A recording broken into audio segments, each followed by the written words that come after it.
If you are looking for a recipe for a sweet treat with an unconventional spin, our first guest will always come through. Here with her delightful coconut watermelon panna cotta, we welcome back professional baker Megan Diaz. Hello. Oh, we are always excited to see you. Oh, good. Tell me about this recipe. It sounds so refreshing. Yeah, well, I was giving it a thought. It was been so warm, and I wanted to do something that was like, didn't have to turn on the oven, was cool, refreshing. There you go. Came together really easy.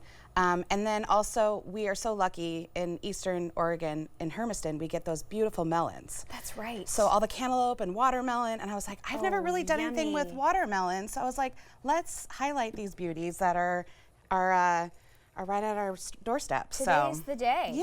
Okay, now panna cotta sounds intimidating, but you're here to tell us we can do it. Yes, Okay. it's very, very easy. So panna cotta is just a gelatin set custard. Okay. There's no eggs in it. It's just usually dairy of some sort. In this case, we're using coconut milk, which is great, so it's kind of dairy-free. Yum. So in a pot, I've just warmed up a cup of our coconut milk. Okay.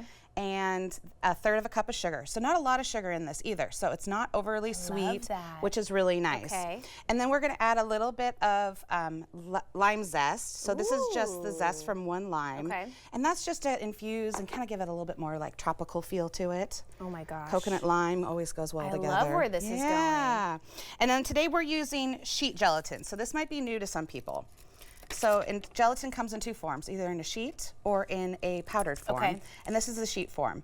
I prefer this. I feel like it gives it a kind of a softer set than the powdered gelatin does. I think the powdered gelatin sometimes gives it that jello feel that sometimes we all don't typically love. It's not what we're going for today. Yeah, it's going to be a lot like softer set kind of gelatin set. So don't think jello with this. Don't think jello. Yeah. Okay. So I've just bloomed it in some cold water here.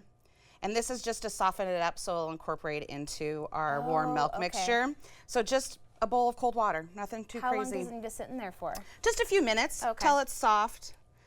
So as I'm like warming this up, I just bloom my gelatin. Oh, perfect. And then it just goes into the warm mixture. Can you buy those sheets like at the grocery store? Or do you have They're, to find them they're hard to somewhere? find in the grocery store. Okay. Some like specialty baking shops will carry them, or you can find them online super easy now. Okay. Yeah, which is really great. That's so nice. Yeah, so in this container I have the rest of our coconut milk. Okay. So you don't have to warm up all of it, just a little bit of it.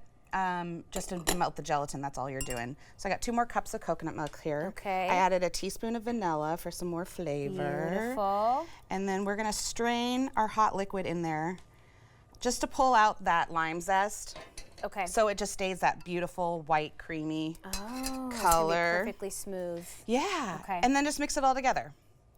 And then we're just gonna pour this straight into our serving cups. Oh, I okay. just got some, you can go and just get some plastic, if you're doing this for a barbecue. Yeah. Just get some plastic cups.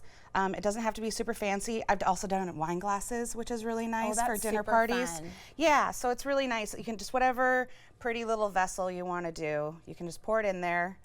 And then we'll put it in the refrigerator, and you wanna let it set for at least 4 hours. Okay. Up to overnight, which is really great. Oh, and okay. then it's ready to go. Oh. Yeah. And then here I just diced up a cup of fresh watermelon. Beautiful. And then I wanted to add a little bit of freshness Okay. more freshness. So we've got a tablespoon of chopped up mint. And then from the lime we zested, just a half of it, just a little bit of lime juice, Amazing. just to give it a little bit more pop of refreshment. Well, I love that you're going to get that burst of fresh, juicy flavor at the very top of it. Yeah, so we're just trying to bring all those lovely flavors to highlight the watermelon the best we can. Now, is there a too long set versus a few hours to overnight? You don't want to let it sit for too long?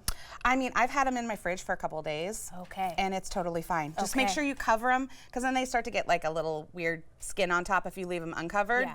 But you can leave them in the fridge for a couple of days, so which Okay. is really great. Even and then, better. Yeah, and then when you're ready to serve, top it with your watermelon mixture. This is so cute. And look how impressive this would be to serve at a little party. Yeah, and it's great. So this recipe makes 4 of these larger cups, okay. but if you want to do a party and do some smaller ones, you'll make more. Oh, yeah. And that kind of stuff. So it's really great to So just kind of cute. put And to out. smell. Yeah. Oh my gosh. Okay, here we go. Oh my gosh. It's perfectly barely sweet. But not overly sugary or just that Yeah. overpowering sweetness. And I love A little mint with the watermelon. Yeah, with the watermelon. Oh my gosh, you always bring the best things. Well, thank you. Thank you so much. I appreciate it. Happy almost end of summer. I my know, goodness. it went so quick. I can't believe it. This is a great way to celebrate. Great to see just you. one more barbecue. One more. Get it in We're there. We're going to squeeze it in. Okay, we'll have more information on our website at katu.com. And we'll be right back with more Afternoon Light right after this.